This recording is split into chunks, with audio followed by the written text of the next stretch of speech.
જ્ઞાન સહાયક યોજનાને લઈને ટેટ પાસ ઉમેદવારો ઘણા મહિનાઓથી વિરોધ પ્રદર્શન કરી રહ્યા છે, પરંતુ તેમની વાત ક્યાંક ને ક્યાંક સરકાર સુધી નથી પહોંચતી।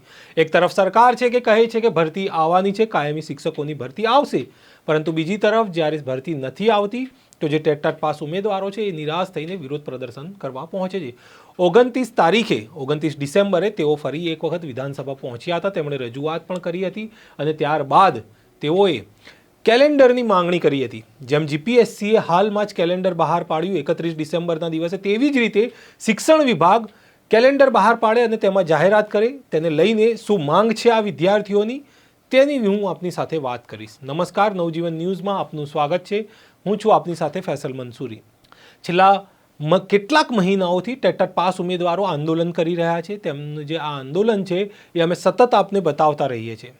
5 સપ્ટેમ્બરના દિવસે હોય કે પછી જે વિદ્યા સમીક્ષા કેન્દ્ર છે ત્યાં ઉમેદવારોને જે ઢસડવામાં આવ્યા હતા અને તેમની અટકાયત થઈ હતી તે દ્રશ્યો પણ અમે આપને બતાવ્યા હતા। ઉમેદવારો એવું પણ કહ્યું કે હવે તેઓ આંદોલન કરીને થાકી ચૂક્યા છે। તેજસ મજેઠિયાએ તો ત્યાં સુધી કહ્યું કે હવે જીવવું કે મરવું તે પણ તેમને ખબર નથી પડતી।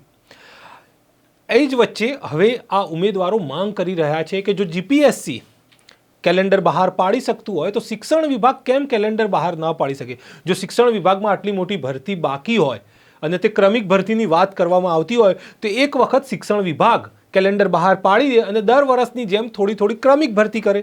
હવે આ કેલેન્ડર બહાર પાડવામાં તેમને શું સમસ્યા છે આ ઉમેદવારો કહી રહ્યા છે। આપ સાંભળો કે ટેટ પાસ ઉમેદવાર જે ચેતન ધામેલિયા છે તેમજ અન્ય જે ઉમેદવારો છે તે કેલેન્ડરની માંગને લઈને શું કહી રહ્યા છે। જો સરકાર જીપીએસસીમાં ભરતી કેલેન્ડર લાવી શકતી હોય તો શિક્ષણ વિભાગમાં કેમ નહીં? તો અમારી નમ્ર વિનંતી છે કે ક્યારે અને કેટલા પ્રમાણમાં ભરતી આવશે એના પ્લાનિંગ સાથેનું ભરતી કેલેન્ડર સરકાર રજૂ કરે। શા માટે શિક્ષણ વિભાગને રજળતો રાખવું અને રજળતો ન રહે એટલા માટે શિક્ષણ મંત્રીશ્રી અને શિક્ષણ સચિવશ્રીને નમ્ર વિનંતી કે વિદ્યાર્થીઓને ન્યાય મળી રહે અને વિદ્યાર્થીઓને તૈયારી કરવાનો ખ્યાલ આવે માટે ઝડપથી ભરતી કેલેન્ડર બહાર પાડે। જો જીપીએસસી પાડી શકતી હોય તો શા માટે શિક્ષણ વિભાગ નહીં?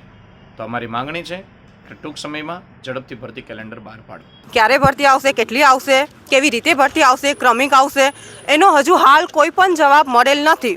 છેલ્લા 6 મહિનાથી આંદોલન ચાલે છે। અમે ભરતી કેલેન્ડર માંગીએ છીએ કે તમે એટલીસ્ટ ભરતી કેલેન્ડર તો રજૂ કરો, પણ હજુ સુધી ભરતી કેલેન્ડર પણ રજૂ કર્યું નથી સરકારે।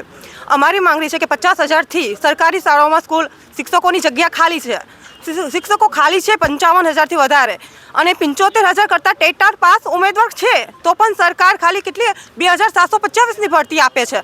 2,750ની ભરતી અમારે નથી જોઈતી। 32,000 ભરતી અમને આપો અને કાયમી ભરતી આપો, અને ભરતી ક્યારે આવશે, કેટલી આવશે, કેવી રીતે આવશે એની અત્યારે જાહેરાત કરો।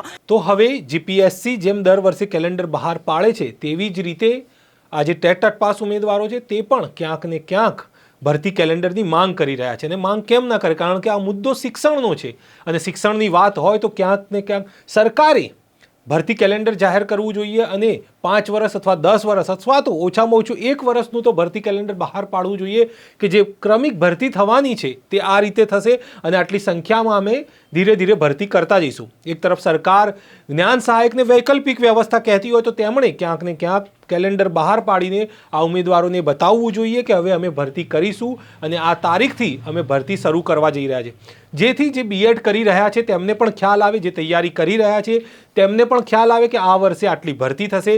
અને ક્યાંક ને ક્યાંક જે લોકોના મનમાં શિક્ષણને લઈને શંકા છે કે ક્યાંક ને ક્યાંક શિક્ષણનું ખાનગીકરણ થઈ રહ્યું છે તેમને પણ જવાબ મળે એ માટે સરકારે ખાસ કરીને ભરતી કેલેન્ડર બહાર પાડવું જોઈએ, જેથી ઉમેદવારોને ક્યાંક ને ક્યાંક ભરોસો મળે કે જી હા ભરતી થવાની છે અને શિક્ષણ વિભાગે ક્રમિક ભરતી જે કરવાની છે તેનું કેલેન્ડર બહાર પાડવું જોઈએ, તેવી આ ઉમેદવારોની માંગ છે।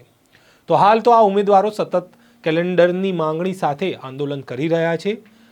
ફરી મળીશું એક નવા વિષયની સાથે, ત્યાં સુધી નમસ્કાર।